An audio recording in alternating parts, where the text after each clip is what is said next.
Anh vẫn nhớ đến lúc em hé môi cười, hay những lúc vui vơ hờn ghen.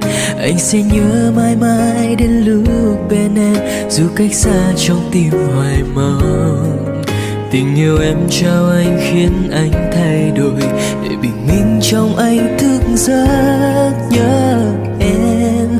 Viết nên bao câu chuyện mà hai ta vẫn luôn nguyện cầu.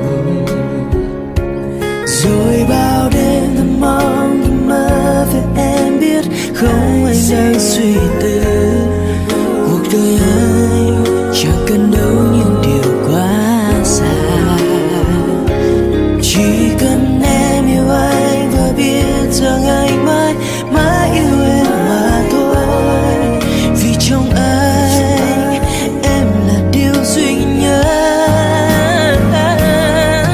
Dành cho em ngàn câu ca và thương yêu đó, dành cho em tia nắng ấm cùng bao cơn gió.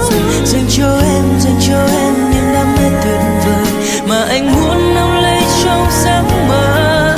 Mọi âu lo hãy quên đi vì anh ở đó, là chiếc bóng mong bên em dìu bước em đi. Ở trên con đường dài có hai chúng ta.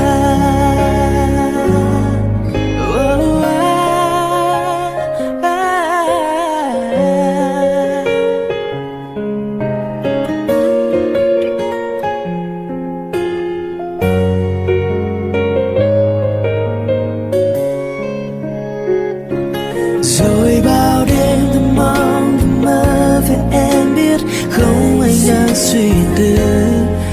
Cuộc đời anh chẳng cần đâu những điều quá xa, chỉ cần em yêu anh và biết rằng anh mãi mãi yêu em người ơi.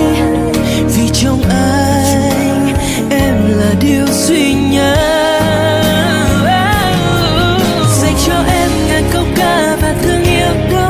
Dành cho em tia nắng ấm cùng bao cơn gió. Dành cho em những đam mê tuyệt vời mà anh muốn nắm lấy trong giấc mơ. Mọi âu lo hãy quên đi vì anh ở đó, là chiếc bóng mong bên em dìu bước em đi.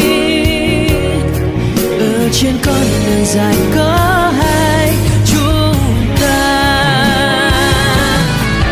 Dành cho em ngàn câu ca và thương yêu đó, dành cho em tia nắng ấm cùng bao cơn gió. Dành cho em những đam mê tuyệt vời mà anh muốn nắm lấy trong giấc mơ. Mọi lo hãy quên đi vì anh ở đó, là chiếc bóng dìu em đi. Ở trên con đường dài có